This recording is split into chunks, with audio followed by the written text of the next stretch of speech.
기도하시겠습니다. 하나님 아버지, 하나님의 은혜 가운데 오늘 이렇게 우리가 다시 말씀 앞에 섰습니다.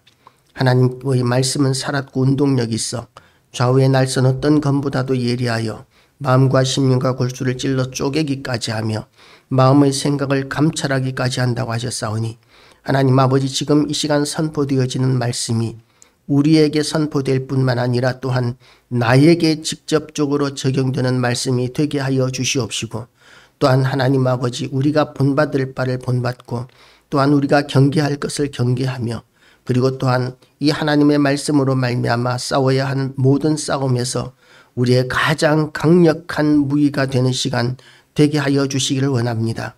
우리의 모든 연약한 것과 참으로 세상이 악이 득세하고 악이 이기는 것 같은 이런 상황 가운데서 교회는 점점 더 연약해져가는 모습들을 우리가 보고 있는데, 하나님 아버지, 수많은 사람들이 이제 탈종교화 시대를 맞이하여 교회를 떠나고 신앙을 버리는 것들 가운데 있지만, 하나님은 여전히 전능하신 하나님이시고 천지 만물을 창조하신 하나님이시오니, 다시 아버지 그루터기와 같이 조금 남은 우리 심령들을 사용하셔서 다시 거대한 아버지 장성한 나무가 이루어지고 숲을 이루는 역사들이 다시 일어나게 하시고, 여호와를 인정하는 것이 물이 바다를 덮음과 같이 온 세상에 가득한 역사가 우리를 통하여 일어나게 하여 주시기를 원합니다. 오늘도 하나님 홀로 영광 받으시기를 원하오며 예수 그리스도 이름으로 기도드리옵나이다. 아멘. 할렐루야. 오늘도 하나님의 은혜가 우리 모두에게 가득하시기를 주님의 이름으로 축복합니다.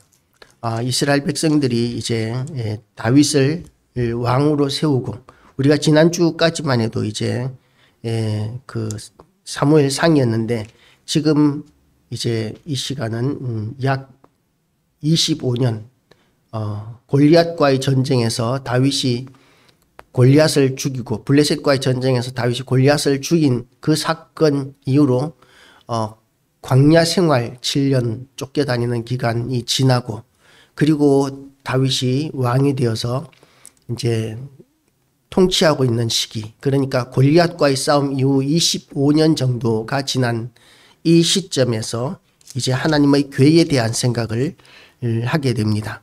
하나님의 법궤를 이제 다윗성으로 옮겨야 되겠다라고 이렇게 생각을 하는 것이죠. 그래서 다윗이 만발의 준비를 합니다. 다윗이 이스라엘에서 뽑은 무리 3만 명을 다시 모으고, 다윗이 일어나 자기와 함께 있는 모든 사람과 더불어 바알레유다로 가서 거기서 하나님의 궤를 메어 오려 하니 라고 이렇게 만발의 준비를 합니다. 법궤를 움직이는데 그 시대에 3만 명의 인력을 동원을 합니다. 그것도 뽑은 사람, 이스라엘 모든 무리 중에서 뽑은 사람 3만 명을 동원을 합니다. 굉장히 큰 그런 역사인 것이죠. 미국 대통령 취임식 할 때 굉장히 많은 사람들이 초대되는 것으로 알고 있는데요. 그렇게 미국 대통령 취임식보다도 더 많은 사람들이 아마도 이렇게 법궤를 옮기는 일에 동원되고 있는 것 같습니다. 그리고 이제 거기서 여호와의 궤를 메어 오려 하니, 그 궤는 그룹들 사이에 좌정하신 만군의 여호와의 이름으로 불리는 것이라.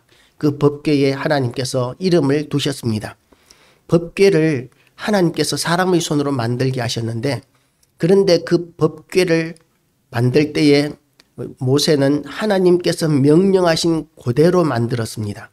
그래서 하나님께서는 하나님의 명령하신 그대로, 여호와께서 말씀하신 그대로 되니라고 하는 말씀이 법궤를 만드는 과정에서 얼마나 많이 반복적으로 나오는지 모릅니다.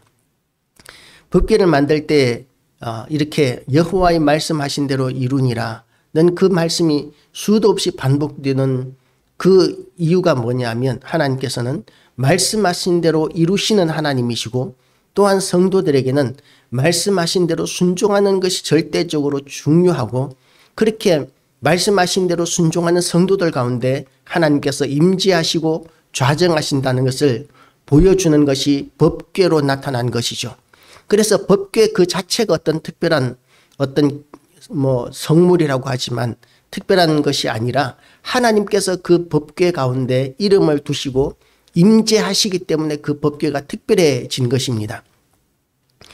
그래서 그 법궤를 통해서 하나님께서는 블레셋과의 싸움에서 이스라엘이 패배했을 때 블레셋 사람들이 법궤를 빼앗아 갔었는데, 그런데 법궤 그 자체만으로 하나님께서는 블레셋과의 싸움에서 스스로 이기시고, 그리고 블레셋 사람들은 법궤를 하나님 앞에 이스라엘 백성들에게 그냥 돌려보낼 수밖에 없는 그런 상황까지 만드셨습니다. 그래서 전쟁을 하는 데 있어서 사실상 하나님께서는 군대가 필요하지 않으십니다. 왜냐하면 하나님 스스로가 전능하신 하나님이시기 때문에 그런 것이죠. 그런데도 불구하고 하나님께서 많은 싸움에서 이 군대를 사용하시고 부르셨습니다. 왜냐하면 하나님 스스로 이렇게 역사하시고 얼마든지 세상을 뒤집으실 수도 있으시지만, 그러나 하나님께서는 사람을 통해서 사람을 사용하셔서 이루시기를 더 기뻐하시기 때문에 그런 것이죠. 그 아말렉과의 싸움, 또한 미디안과의 싸움, 수많은 이스라엘이 감당할 수 없는 전쟁들이 있었는데, 그때마다 하나님께서는 군대들을 사용하셔서, 그것도 도저히 이길 수 없는 연약하기 짝이 없는 군대들을 사용하셔서 적국들을 이기고 승리하게 하시고, 그리고 전리품들을 챙기게 하신 것과 마찬가지로 지금 이 시대에도 복음을 전하는 것, 교회를 세우는 것, 하나님의 뜻을 세상 가운데서 이루어 나가는 것, 우리가 주기도문에서 아버지의 뜻이 하늘에서 이룬 것처럼 땅에서 이루어지이다라고 하는 그 뜻을 이루는 그 일들도 사실 하나님께서 우리에게 맡기시는 것보다는 하나님께서 직접 혼자서 하시는 것이 훨씬 강력하고 빠르고 효과적일 것입니다. 그런데도 불구하고 하나님께서는 우리에게 그 일들을 맡기셔서 우리를 통해서 일하시기를 기뻐하시기 때문에 시간이 지체되고 답답할지라도 기다려 주시면서 우리를 통해서 일하시고, 그리고 또한 우리를 통해서 그렇게 일을 하시면, 그러면 하나님께서 전적으로 도와주셔서 이루어지게 하시면서도 그 일에 수고한 우리들에게 상 주시는 하나님, 우리 혼자서 한 것처럼 그렇게 축하해 주시고 상 주시고 하시는 하나님이시라는 점에서, 하나님께서 우리에게 어떤 사명을 맡기실 때 우리는 그것이 왜 나만 시키는 거야, 왜 나에게만 맡겨 라고 이렇게 불평하기보다는 그 일들을 기뻐하고 감사함으로 우리가 그 일들을 감당하는 것입니다. 하나님께서 우리에게 상 주시기 위해서 일시키는 것이기 때문에 얼마나 큰 은혜이고 복인지 우리는 알아야 한다는 것이죠. 다른 사람들과 비교해서 내가 손해보는 것이 아니라 하나님께서 나에게 일을 시키시는 것은 특별한 특권이고 은혜라는 것을 우리가 알기에, 우리가 어렵고 힘든 가운데서도 이 수고를 맞이하지 않으면, 그러면 우리는 영원한 상을 받게 되고, 또한 하나님께서 이 일 가운데서 어떻게 역사하시는가를 우리가 또한 일의 현장 가운데서, 사명 감당하는 가운데서 경험하게 되는 것입니다. 하나님께서 우리에게 주신 사명을 감당하는 것, 그것이 바로 우리 신앙의 최전방이 되기 때문에, 최전선이 되기 때문에, 그래서 하나님께서는 그런 하나님의 뜻에 순종해서 사명의 최전방에서는 사람들에게 특별한 은혜를 주시고 은사를 주시고 능력도 주시고 기적도 경험하게 하시는 일들을 우리는 많이 보게 되는 것이죠. 그런데 그 법궤가 지금 예루살렘에 있는 것이 아니라 다른 곳에 있습니다. 바알레유다라 하는 곳에 지금 하나님의 법궤가 가 있는 것이죠. 그래서 이제 다윗이 이 하나님 앞에서 드러난 지, 그러니까 블레셋과의 싸움에서 골리앗을 죽인 그 사건이 지나고 25년이 지났을 때 이제 숨 돌릴만 하니까 여호와의 궤가 생각이 나는 것입니다. 우리 신앙생활에 있어서 가장 중요한 것이 하나님이 중심이셔야 하는데, 그런데 우리가 바쁘고 분주하다가 보면 기도할 틈도 없고 우리가 예배드릴 틈도 없고 우리 신앙이 뒷자리로 밀려나는 경우들이 굉장히 많이 있습니다. 너무 바빠서 성경 못 읽었어요. 예배 못 드렸어요. 이런 것들이 참으로 하나님이 제일 먼저여야 하는 우리 삶에 있어서 참으로 우리의 부끄러운 모습이 될 수 있는 것이죠. 그런데도 불구하고 우리가 그렇게 바쁘고 분주했기 때문에 하나님을 잊어버리고 예배도 등한히 하고 했음에도 불구하고 우리의 모든 상황을 아시는 하나님께서 때로는 우리의 그 모든 상황들을 이해해 주시고 용납해 주시는 경우들이 있는데, 이스라엘 백성들이 포로로 끌려가서 이제 하나님 앞에 예배 드릴 수도 없고 제사 드릴 수도 없는 그런 포로기 기간에 하나님께서는 제대로 된 예배도 받지 못하시고 제사도 받지 않으셨지만 이스라엘 백성들을, 노예 생활하고 있는 이스라엘 백성들을 잊지 않으시고, 그들이 예배 드렸기 때문이 아니라, 그들이 하나님 앞에 기도했기 때문이 아니라 하나님께서는 약속하셨기 때문에, 그래서 그 노예 생활하는 가운데서 이방 문화에 쩔어서 이방의 신들을 섬기던 그 백성들이었지만 하나님께서는 약속을 지켜서 돌아오게 하시는 일들도 하신다는 점에서 세상의 신앙과는 다르죠. 세상의 신앙은 어떻습니까? 믿는 사람이 많으면 그 신이 힘이 세진다고 믿는 그런 신앙들이 있더라고요. 그런데 하나님은 우리가 하나님을 얼마나 많은 사람들이 믿느냐와 상관없이 하나님은 전지전능하시고 무한하시고 무소부지하신 변함없으신 하나님이시라는 점이 다른 이방의 신들과는 완전히 다른 하나님이시라는 것입니다. 그 하나님, 다윗조차도 25년 동안 하나님의 법궤가 있어야 할 자리에 있지 않은 그 현실을 잊고 있었는데, 그런데도 이제 25년 만에 생각나서 여호와의 법궤를 옮기는 일을 하나님께서는 기뻐하시는 것이죠. 그런데 문제는 뭐냐 하면 법궤를 ом기는 일에 있어서 다윗이 잘못된 선택을 하는 것이 오늘 본문의 이야기입니다. 법궤를 가지고 오려 하니, 하나님의 궤를 가져오려 하니, 그 궤는 메어 오려 하니 그 궤는 그룹들 사이에 좌정하신 만군의 여호와 이름으로 불리는 것이라. 메어 오려 하니, 이 하나님의 법궤는 제사장들이 이렇게 메어 오는 것이어야, 메어 와야 합니다. 그런데 이 법궤를 어떻게 합니까? 그들이 하나님의 궤를 새 수레에 싣고 산에 있는 아비나답의 집에서 나오는데, 궤는 제사장들이 이 가롯대를 집어넣어서 나무로 이렇게 짊어지고 와야 되는데, 이 여러 제사장들이 이렇게 쫙 줄을 서 가지고 법궤를 짊어지고 와야 하는데, 그런데 그 법궤를 위해서 새 수레를 만듭니다. 아마 좋은 수레를 만들었을 거예요. 최고의 기술자가 만들었을 것입니다. 가장 좋은 나무로 만들었을 것입니다. 그리고 잘 꾸몄을 것입니다. 그런데 그것은 하나님의 법궤를 옮기는 법이 아니에요. 하나님께서는 그 법궤를 제사장들이 메고 나오도록 그렇게 명령을 하셨습니다.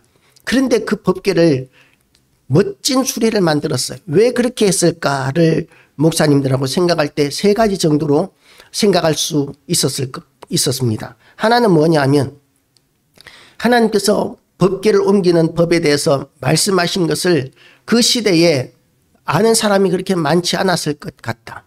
그래서 법궤를 메어 와야 하는데, 그런데 그 법궤를 어떻게 옮겨야 되는지에 대해서 제대로 아는 사람이 별로 없으니까 이방 신상들을 옮기는 것과 같은 그런 방법으로 정성을 다해서 이 수레를 만들고, 그리고 또한 화려한 이런 3만 명이나 뽑힌 사람들을 동원해서 화려한 행렬을 갖추어서 그렇게 옮기는 그런 방법을 사용했을 것이다 가 첫 번째고, 두 번째가 이제 화려해 보이기 때문에, 더 좋아 보이기 때문에, 사람들이 메고 오는 것보다도 수레, 좋은 수레에 그렇게 싣고 오는 것이 훨씬 더 멋있어 보이기 때문에 그렇게 했을 수 있다라는 것이 두 번째 생각이었고, 세 번째 생각이 이제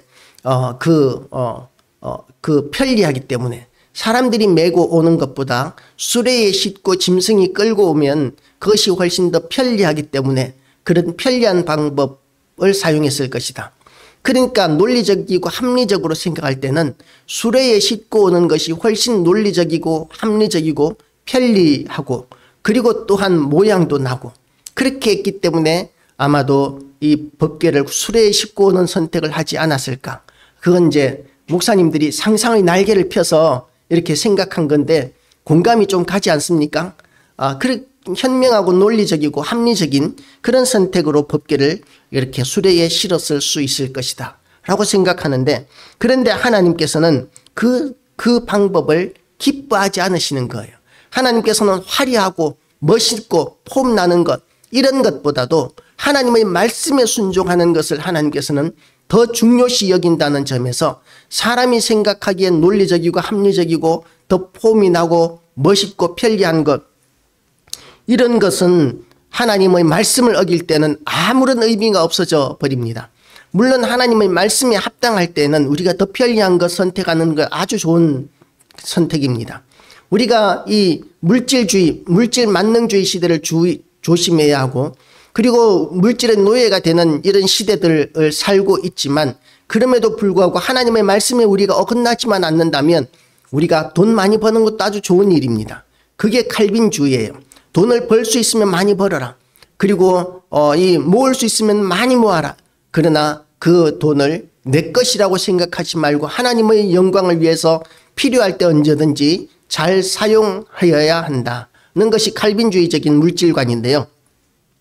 그것과 마찬가지로 이렇게 폼나는 것, 이렇게 좋아 보이는 것, 이런 것들이 하나님의 말씀에 어긋나게 되면 그러면 아무런 의미가 없어지게 되는 것이죠. 아무리 좋은 것이라도, 아무리 강력한 은사라 할지라도 하나님의 말씀에 어긋나는 순간 그것은 아무런 의미가 없어져 버립니다. 제가 언젠가 어릴 때 어떤 영화, 기록 영화였는 것 같아요.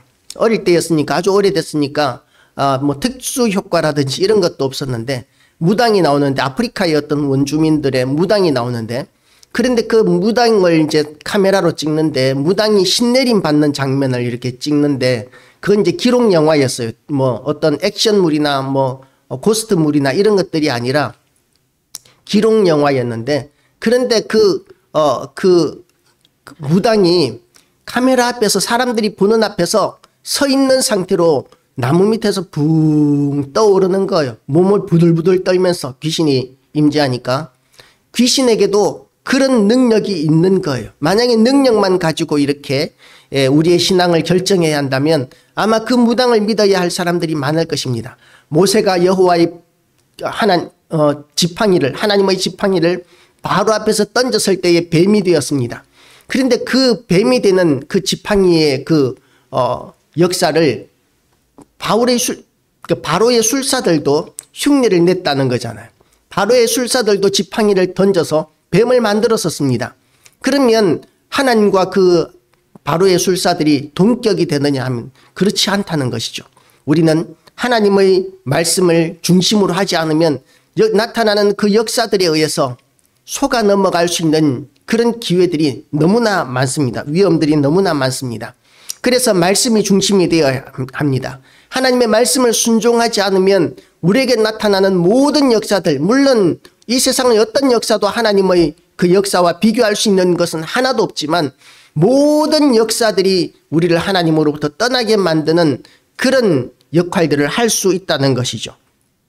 그래서 예수님께서 오셨을 때에 그렇게 수많은 기적을 행하였음에도 불구하고 그 역사의 현장에 있었던 바리새인과 서기관들과 사두개인들과 이런 자들이 예수님을 십자가에 못 박아 죽이는 그런 선택을 했던 것이 뭐냐면 예수님의 말씀을 받아들이지 않았기 때문이었습니다. 은사와 능력만으로는 우리의 신앙이 제대로 세워질 수 없다는 것이 예수님 당시에도 그대로 증명되고 있는 것이죠. 우리는 그 역사들을 통해서 예수 그리스도께로, 하나님께로 나아가는 그런 디딤돌로 삼지 않으면 그 능력의 역사들이 아무런 의미가 없어지게 됩니다. 그들이 이제 여호와의 궤를 아비나답의 집에서 싣고 나옵니다. 새 수레에다가 3만 명이나 되는, 3만 명이면 얼마나 많은 숫자인지 몰라요. 3만 명이나 되는 그 엄청난 뽑힌 사람들이 이제 그 여호와의 법궤를 옮기는 일에 동원되고 있습니다. 그리고 어떻게 이야기하고 있습니까? 5절 말씀을 보면 다윗과 이스라엘 온 족속은 잣나무로 만든 여러 가지 악기와 수금과 비파와 소금과 양금과 제금으로 여호와 앞에서 연주하니라. 우리가 한때는 교회 안에서 기타 치는 것이 절대적으로 용납되지 않는 시대가 있었습니다. 어떻게 교회 안에서 기타를 칠 수 있느냐고, 그것은 사탄의 도구다라고 이렇게 이야기를 했던 것이죠.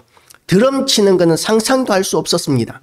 교회 안에서 감히 하나님의 성전에서 드럼을 친다는 것이 있을 수 없는 일이었죠. 그런데 그 이전에 보면 피아노, 피아노가 교회 안에 들어올 때 얼마나 큰 사건들이 있었는지 아십니까? 감히 여호와를 찬양하는데 술집에서 사용하던 악기가 교회 안에 들어오다니 이건 있을 수 없는 일이다 라고 하면서 처음 교회 안에 피아노가 들어올 때 얼마나 큰 그 저항들이 있었는지 모릅니다. 술집에서 피아노가 먼저 사용됐었거든요. 교회 안에서는 피아노를 놓는다는 것이 상상도 할 수 없는 시대가 있었습니다. 그런데 지금 이 다윗 시대에는 어떤 악기들을 여호와를 위하여 사용하느냐 하면 그 시대에 있는 모든 악기들을 사용했다는 거예요. 그 시대에 있는 모든 악기들을 사용해서 하나님을 찬양했었기 때문에 지금 이 시대에도 저는 이 시대에 있는 모든 악기들을 사용해서 하나님을 찬양하는 것이 합당하다라고 저는 그렇게 생각합니다. 동의하지 않는 사람들이 지금은 거의 없어진 시대가 되었지만 이런 생각을 저는 청년 때부터 했었는데 그런 생각이 보편화되는 것이 그렇게 얼마 되지 않았어요. 한동안 이렇게 교회 안에 악기들을 들어오는 것도 얼마나 큰 장애가 있었는지 모릅니다. 다윗은 그때 당시에 동원할 수 있는 모든 악기를 동원했고 그리고 뽑힌 사람들을 3만 명이나 동원했고 그리고 또한 새 수레, 멋진 수레를 만들어서 쓰던 수레 중에서 좋은 것을 뽑은 것이 아니라 가장 좋은 수레를 새 수레를 만들어서 법궤를 그 위에 싣고 이제 법궤를 옮기는 대역사를 진행합니다. 그런데 그들이 나고는 타작 마당에 이르러서는 소들이 띠므로 웃사가 손을 들어 여호와의 궤를 붙들었더니 여호와의 법궤를 끌고 있던 소들이 갑자기 뛰면서 법궤가 떨어질 것 같은 그런 상황이 이제 닥친 것이죠. 위태로운 상황이 닥쳤습니다. 그러면 우리가 그 옆에 있으면 어떻게 해야 됩니까? 법궤가 수레에서 떨어져서 부서질 수도 있어요. 그 귀한 법궤가 땅에 떨어지려고 그래요. 그러면 어떻게 해야 됩니까? 냅둬야 됩니까? 눈에 보면서, 안 보면 몰라도 보면서 손을 뻗으면 내가 법궤를 땅에 안 떨어지게 할 수 있는데, 그런데 그 법궤를 그냥 내버려 둬야 될까요? 웃사의 입장에서는 그냥 내버려 둘 수가 없었을 거예요. 저 같아도 법궤가 땅에 떨어지는 것을 이렇게 그냥 보고 있을 수 없을 것 같아요. 내가 죽을 때 죽더라도 법궤는 지켜야 되겠다는 그런 생각하지 않았을까.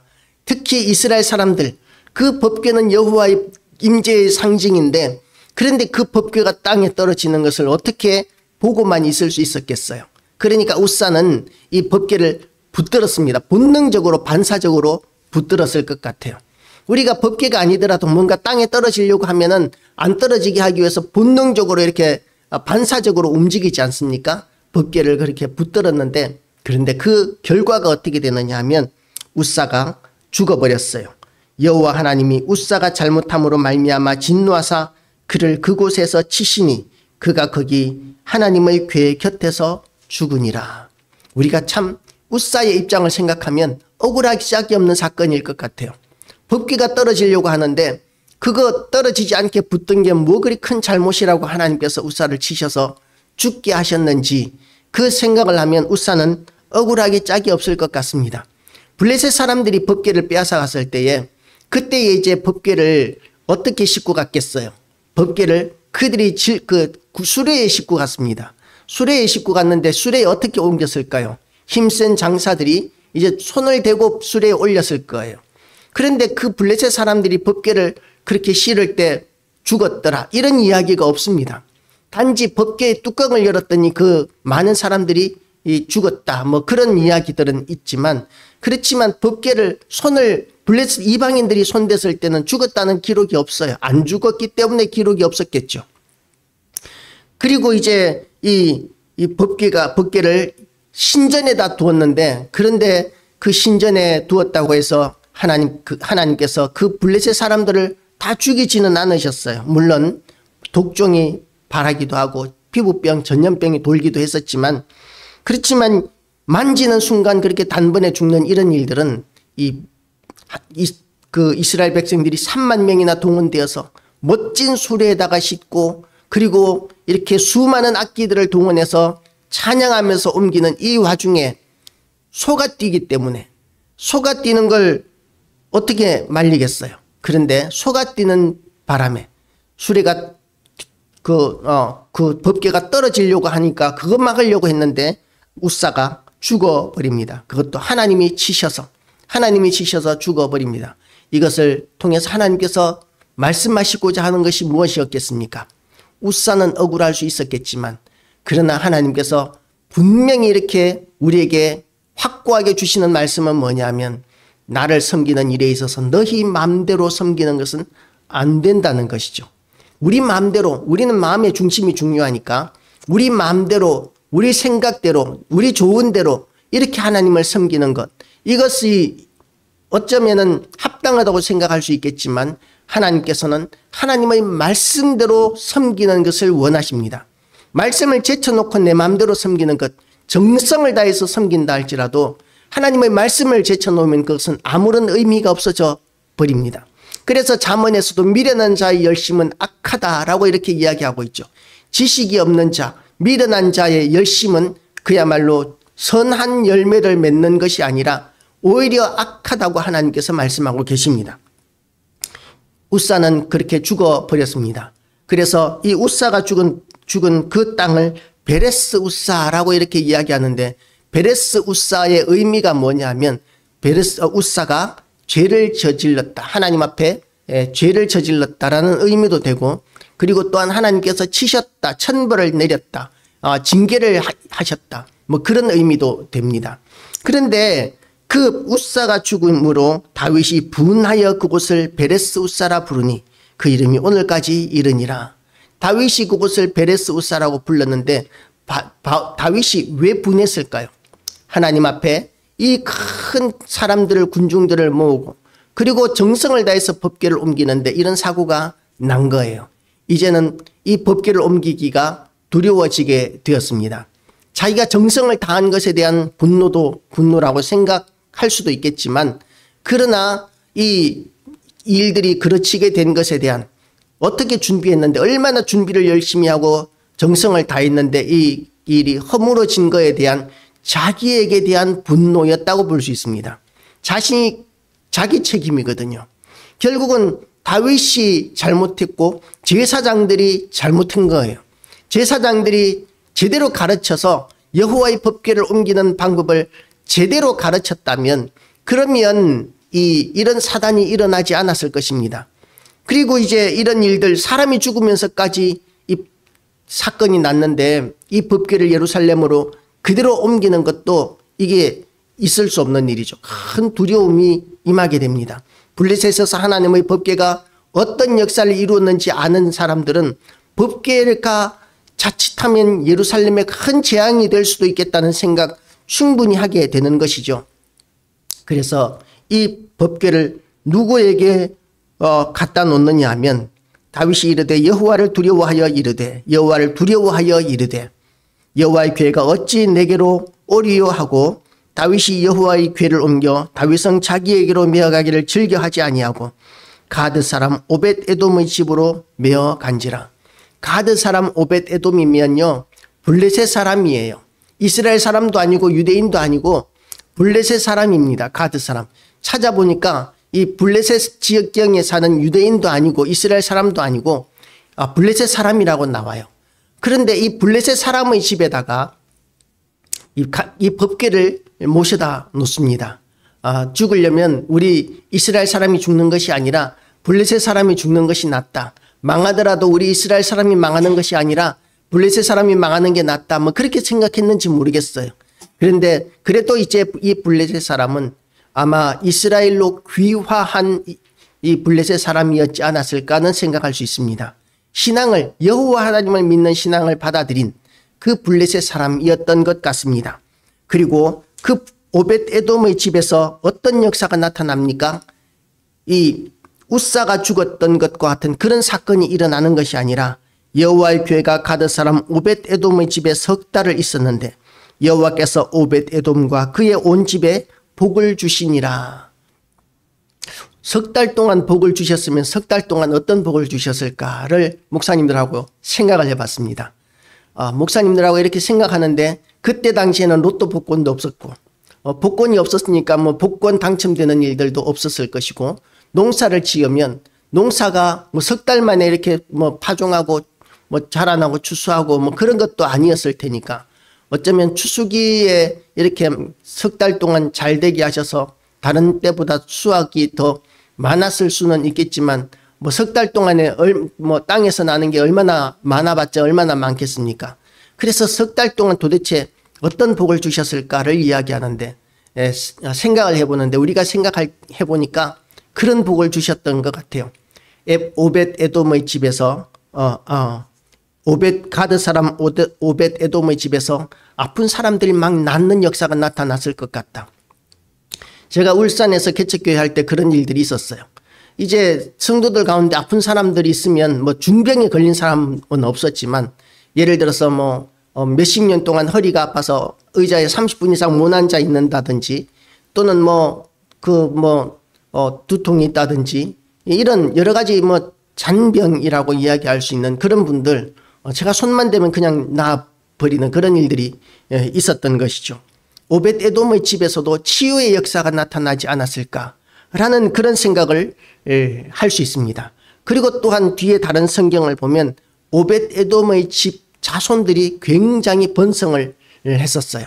그래서 자손의 복을 주시고 건강의 복을 주신 것이 석 달 동안 그렇게 오벳 에돔의 집이 받은 복이지 않을까. 그리고 형통의 복을 또 뭐 석 달 동안 받을 수 있는 것은 또 받지 않았을까. 그렇게 생각을 할 수 있는 것이죠. 제가 그때 그 울산에 있을 때 어떤 하이밀 베이커리라는 빵집이 있었습니다. 울산의 그 도심지 한 가운데 있었는데, 그런데 장사가 너무 안 돼서 이제 가게를 접어야 되겠는데, 장사가 너무 안 되니까 권리금이나 시설비나 이런 것들을 받고 가게를 정리할 수가 없는 거예요. 월세는 200만 원씩 그렇게 계속 내야 되고, 그리고 주방장 월급도 계속 주어야 하고, 갖고만 있으면 계속해서 엄청난 적자가 나고 있는데, 그런데 그걸 처리할 방법이 없습니다. 장사가 잘 돼야 다른 사람이 사지 않겠어요? 그래서 이제 저희가 이제 일주일에 2번씩 그 가게에 가서 예배를 드렸습니다. 예배를 드리는데, 이제 예배 중간중간에 손님이 오면 손님을 맞아가면서 좀 많이 부실한 예배였던 것 같아요. 집중적인 그런 예배는 아니었지만, 그래도 예배를 일주일에 2번씩 그렇게 가서 예배를 드렸습니다. 한 달 동안. 한 달 동안 그렇게 예배를 딱 드리고 나니까 바로 그 다음 달 초에 그 가게를 다른 사람이 인수하겠다고 나오는 거예요. 권리금 다 주고. 세상에 장사도 안 되는 가게를 권리금 다 주고 시설비 다 주고 그렇게 해서 인수하겠다는 사람이 왜 나타나겠습니까? 그런데 한 달 동안 그렇게 신방에서 예배를 드리니까 그런 문제가 해결되어지는 역사가 나타나더라는 거죠. 그게 예배의 능력입니다. 오벳 에돔의 집에 법궤가 들어가 있으면 하나님 앞에 상번제를 드렸을 거예요. 상번제라는 것은 아침 저녁으로 날마다 하나님 앞에 드리는 제사입니다. 그 법궤가 있는데 제사를 안 드릴 수 없죠. 그렇게 그 본이었는지 아니었는지는 모르겠지만 여러 가지 이 비용을 들여서 하나님 앞에 제사를 드리고 예배를 드리는 그 일들이 날마다 계속되었을 것이고, 그 석 달 동안 그 가정에 믿음이 굉장히 견고해지고 자랐을 겁니다. 그리고 하나님께서 그 예배를 받으시고 그 가정에 집 안에 복을 주셨다는 것이죠. 지금은 신방 받는 것을 좋아하지 않는 시대가 되었지만, 그러나 그 신방 예배를 통해서 얼마나 많은 역사들이 나타나는지 모릅니다. 어려움이 있을 때 뭐 한 번 예배 드리고 마는 것이 아니라, 어려움이 있을 때는 기간을 정해놓고 그렇게 예배를 드리는 것, 이것이 직접적인 역사가 많이 나타납니다. 제가 많이 이야기하는 것이지만, 저 상주에 있을 때 제가 전도사였었는데, 그 교회 담임 목사님이 사택이 너무 누추해서 교회 옆에 있던 비어있는 건물로 이제 리모델링해서 사택을 옮겼습니다. 그런데 리모델링을 했지만 그 건물이 뭐 하는 교회 건물이었느냐 하면 산부인과 병원이었어요. 옛날에는 낙태 수술을 얼마나 많이 했는지 모릅니다. 그런데 그런 곳에서는 악한 영들이 굉장히 많이 역사합니다. 뭐 세상 사람들은 귀신이라고 이야기하지만 귀신은 없어요. 귀신이라는 존재가 뭐냐 하면 타락한 천사들이거든요. 타락한 천사가 이제 기승을 부리는 거예요. 그것을 악령이라고 우리는 이야기하는데, 그런 악령들이 역사를 많이 하니까 이 첫날 밤 이렇게 식구들이 자는데 온 식구들이 전부 다 가위 눌리고 악몽을 꾸고 힘든 거예요. 그러니까 이제 그 목사님이 식구들을 다 깨워서 거실에 모여 앉아가지고 예배를 드렸습니다. 이사한 첫날, 이제 그런 첫날 이렇게 가위 눌리고 악몽을 꾸고 힘드니까 다 모여서 예배를 드리고 나니까 그다음부터는 그런 악몽을 꾸고 가위 눌리는 일들이 아무도 없어지는 거예요. 온 식구들이 다 그랬었는데, 예배가 그래서 중요합니다. 예배를 드리는 그 순간 그 땅은 하나님의 땅이 되는 거죠. 하나님의 지경이 되는 것이죠. 그래서 예배가 중요합니다. 우리가 주일 예배를 와서 드리는 것도 너무나 중요하고요. 우리의 삶이 거룩해지고 하나님의 임재가 임하고 예배를 통해서 우리는 하나님의 은혜를 받아서 그 힘으로 살아가게 되는데, 그래서 예배가 중요하고 가정에서도 예배 드리는 것이 그래서 중요합니다. 목사님을 초청해서 예배를 못 드릴지라도 가정 예배를 그렇게 강조하는 이유가 그 집에 임한 모든 저주의 영과 악한 영들과 또한 질병의 영들과 모든 이 실패의 영들을 예배를 드리는 동안에 집에서 떠나가게 만드는 역사들이 있는 거예요.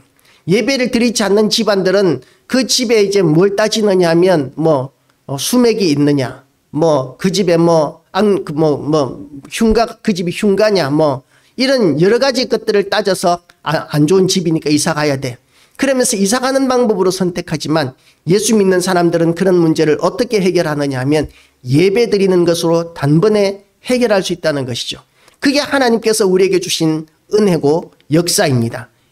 오벳 에돔의 집에 하나님께서는 예배를 받으시고, 그리고 그 집에 복을 주셨고, 그리고 그 복을 주시는 것을 본 다윗이 다시 이번에는 제대로 하나님 앞에 하나님의 법궤를 제대로 제사장이 메고 이제 힘을 다하여 춤을 추면서 하나님 예루살렘으로 옮겨가는 것으로 이렇게 이야기가 마무리가 됩니다. 그렇게 하나님의 법궤를 예루살렘으로 옮겼을 때 하나님께서 다윗에게 주시는 축복이 7장, 원래는 7장도 이렇게 오늘 본문이었는데요. 7장에 보면 다윗의 집에 그 법궤를 통해서 하나님께서 주시는 축복의 약속들이 있습니다. 예루살렘의 법궤가 들어가면서 다윗도 하나님의 그 하나님 앞에 예배드리고 제사 드리는 그 일에 빠지지 않고 이 하나님 앞에 제사 드리는 삶을 살았고 예배의 삶을 살았기 때문에 하나님께서는 다윗에게 그와 같은 복을 주시는 것이죠. 집이, 우리의 가정들이 성전이 되고 교회가 되시기를 주님의 이름으로 축복합니다. 거룩한 땅 되시기를, 우리가 가는 모든 곳이 어둠의 영들이 물러가고 또한 악한 영들이 물러가고 그리고 하나님의 영광이 나타나는 그런 역사들이 나타나기 위해서 우리가 예배자가 되어야 한다는 것을 믿으시기를 축복합니다. 우리가 예배자가 될 때에 우리가 가는 곳마다 제사를 드리고 예배를 드리는 이 믿음의 선배들은, 조상들은 가는 곳마다 하나님 앞에 단을 쌓았습니다. 그렇게 하나님 앞에 은혜를 받아야만 그 땅을, 그 시대를 살 수 있었던 것이죠. 우리 이 시대도 하나님 앞에 예배자로 살지 않으면 우리의 신앙도 지킬 수 없고 우리의 믿음도 지킬 수 없다는 것을 믿으시고 예배자로 거듭나기를 작정하는 이 아침 되시기를 주님의 이름으로 축복합니다. 기도하시겠습니다. 하나님 아버지, 예배가 얼마나 중요한지 오벳 에돔의 집에서부터 다윗의 집까지 하나님께서 복 주시는 내용들을 오늘 묵상했습니다. 하나님 아버지, 우리의 자녀들이 우리의 예배를 통하여 복을 받는 역사를 보게 하여 주시옵시고 우리의 사업장이 예배를 통하여 복받는 역사가 있게 하여 주시옵소서. 예배가 얼마나 우리에게 주신 큰 특권인지를 알아서 하나님 아버지 예배를 사모하게 하여 주시기를 원합니다. 다윗이 예배를 사모하는 삶을 살았기에 하나님께서 다윗과 같은 자가 없다고, 다윗은 내 마음에 합한 자라고 그렇게 인정하셨던 것과 같이 하나님 아버지, 우리가 예배를 사모함으로 말미암아 하나님의 마음에 합한 자로 거듭나는 시간 되게 하여 주시옵소서. 예배를 무시하는 시대, 지금은 편의에 따라서 방송으로 예배드리는 것이 아니라 예배를 통해서 하나님의 영광과 능력과 임재를 통하여 이 땅에서 우리가 싸워야 하는 모든 영적 싸움과 현실적인 싸움에서도 승리하는 승리자로 우리가 거듭나게 하여 주시옵소서. 모든 영광 하나님께 돌려드리오며 예수 그리스도 이름으로 기도드리옵나이다.